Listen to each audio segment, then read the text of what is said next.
একটা পুরুষ মানুষের তুলনায় একটা মেয়ে মানুষের ধৈর্য অনেক বেশি। এটা আল্লাহ প্রদত্ত। কারণ মেয়েদের যদি ধৈর্য না দিত আল্লাহ, তাহলে কিন্তু মেয়েরা মা হওয়ার এই গুরু দায়িত্ব পালন করতে পারতো না। পাশাপাশি ছোটবেলা থেকে এক ফ্যামিলিতে মানুষ হয়ে, এক ফ্যামিলিতে বড় হয়ে, সেই ফ্যামিলির আচার আচরণ, সেই ফ্যামিলির কালচার মেনে নিয়ে তারপর আর একটা ফ্যামিলিতে এসে সেই ফ্যামিলিতেও মানিয়ে নিতে পারতো না। আল্লাহ মেয়েদের স্পেশাল পাওয়ারটা দিয়ে দিয়েছেন যে মেয়েরা যেখানেই যাবে, যে অবস্থাতেই থাকবে, সেই অবস্থাতেই মানিয়ে নিতে পারবে। অনেক পরিবারের মেয়েরা আছে যারা ছোটবেলায় অনেক আদর, অনেক ভালোবাসায় বড় হয়ে ওঠে, তারপর দেখা যাচ্ছে যে শ্বশুরবাড়ি যেয়ে কিন্তু সেই ভালোবাসাটা বা সেই আদর আর পায় না। তারপরও কিন্তু মেয়েটা সেখানে নির্দ্বিধায় মানিয়ে নিয়ে বছরের পর বছর অতিক্রম করে তার জীবনটা পার করে দেয়। আমি নিজে একজন মেয়ে হয়ে মেয়েদের এই ধৈর্য এবং অসীম ক্ষমতাকে স্যালুট জানাই। তো হ্যালো এভরিওয়ান, আসসালামু আলাইকুম। আমি সাদিয়াস কিচেন অ্যান্ড লাইফস্টাইলে আপনাদের স্বাগতম। তো কেমন আছেন আপনারা? আশা করব সবাই আল্লাহর রহমতে ভালো আছেন। তো প্রতিদিনের মতো আরও একটি ব্লগ নিয়ে আপনাদের সামনে হাজির হয়ে গেলাম। আর আজকে ব্লগটি শুরু করছি সকাল থেকে। তো সকালে হচ্ছে পরোটা বানিয়েছিলাম, আর কালকে মুরগির মাংস রান্না করেছিলাম, তো সেটা ছিল, তো সেটা দিয়ে সকালে নাস্তা সেরে নিয়েছি।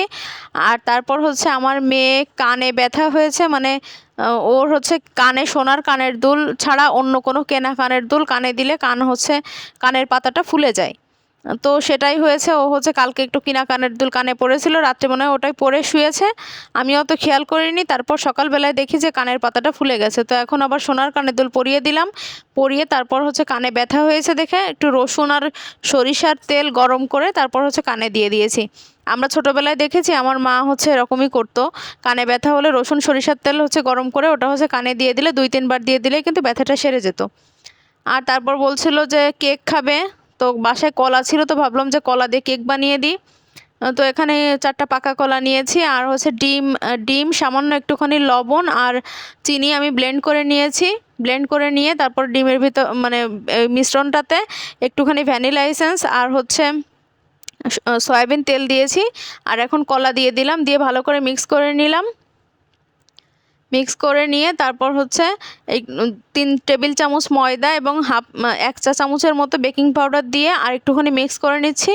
তো আমি সাধারণত কলা কেকটা এভাবেই বানাই। আর কেকটা এখন একটা পাত্রে ঢেলে নিয়ে তারপর হচ্ছে কেকটা বেক করতে দিয়ে দেবো। আর আমি কেকটা চুলায় বেক করব। তো আমি একটা কড়াই প্রথমে একটু প্রিহিট করে নিয়েছি, তারপর ঢাকনা দিয়ে ঢেকে আমি 35 মিনিট মতো লেগেছিল কেকটা আমার তৈরি হতে। তো দেখুন কত সুন্দর কালার এসেছে আর অনেক সফট হয়েছিল কেকটা।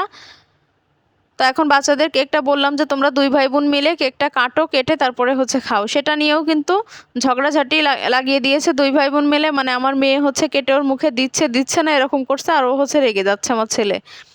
তো এইভাবে যাই হোক, বাচ্চারা বাসায় থাকলে তো জানেন এরকম খুনসুটি তো সারাক্ষণই চলতে থাকে।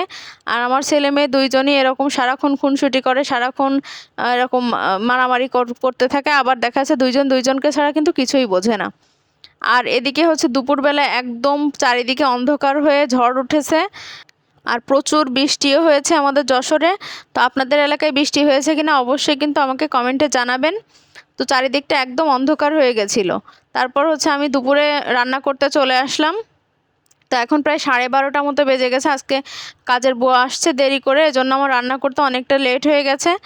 তো এখানে হচ্ছে আমি ইলিশ মাছটা ভালো মতো কেটে নিচ্ছি। কেটে তারপর হচ্ছে আজকে হাতে মেখে ইলিশ মাছের ঝোল বানাবো। আর ইলিশ মাছের ঝোলে কিন্তু আমি খুব বেশি উপকরণ দেই না, শুধুমাত্র পেঁয়াজ রসুন, আমি রসুন দেই না, শুধুমাত্র পেঁয়াজ এবং কাঁচামরিচ।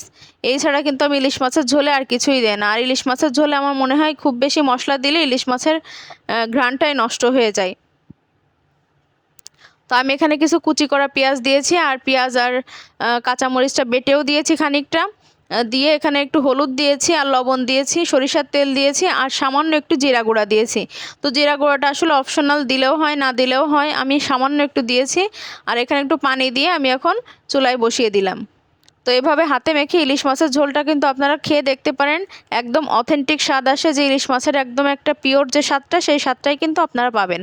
আর এখানে কিছু ফ্লেভারের জন্য কাঁচামরিচ দিয়েছি, আর কাঁচামরিচগুলো কিন্তু আমি জাস্ট মুখ থেকে সামান্য একটু চিড়ে নিয়েছি। আমি কিন্তু পুরোপুরি চিড়ে দেনি, মানে এটাতে ঝাল হবে না, কিন্তু কাঁচামরিচের যে একটা ফ্লেভার, সেই ফ্লেভারটা খুব সুন্দরভাবে আসবে। আর এদিকে বাচ্চাদের একটুখানি মালটা কেটে দিচ্ছিলাম।